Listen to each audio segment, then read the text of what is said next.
We're thankful to be here today.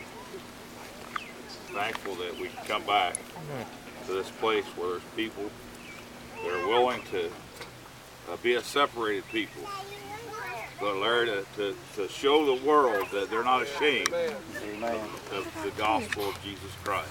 Amen.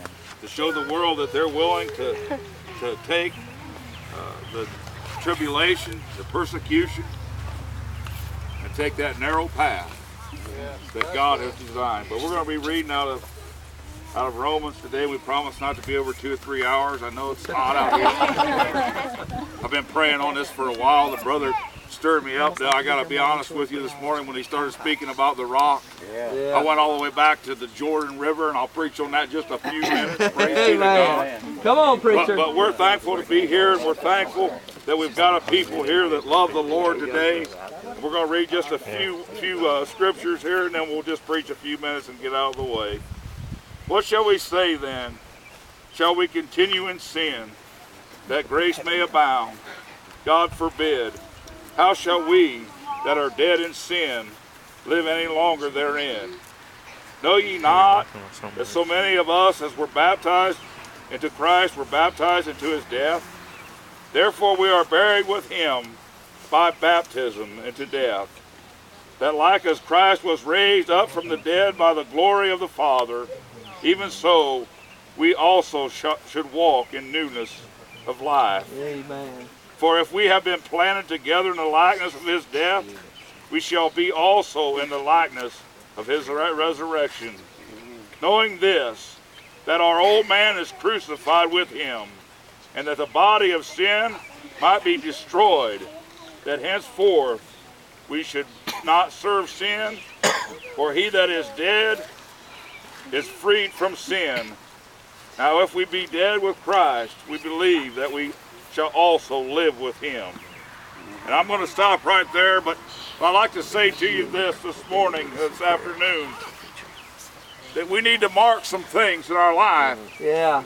I got to tell you today, I marked this place in my life when I came here. Yeah. About 10 years ago, I marked this place in my life. And the reason why I say that is because, Brother Tony, there are times when the old enemy will come against us. And we got to realize that what brought us here was something that has more power than anything that can take away what God put down on the inside.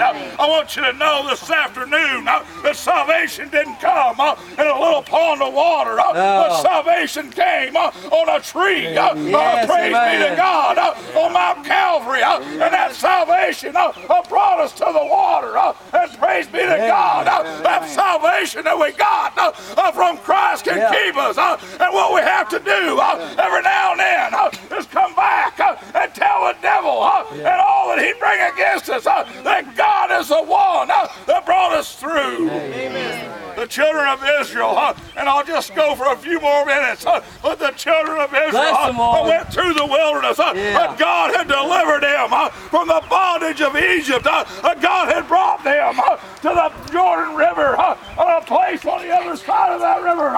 If you can see it for just a minute, was paradise, heaven if you'll have it. And God had brought them to that brink of the river. But he told Joshua, he said, Joshua, when I dry this river up and we cross this river, I want you to take 12 stones and I want you to put them in a pile.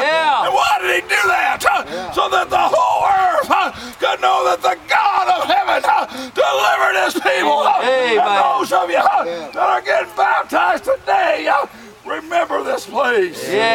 Mark this place.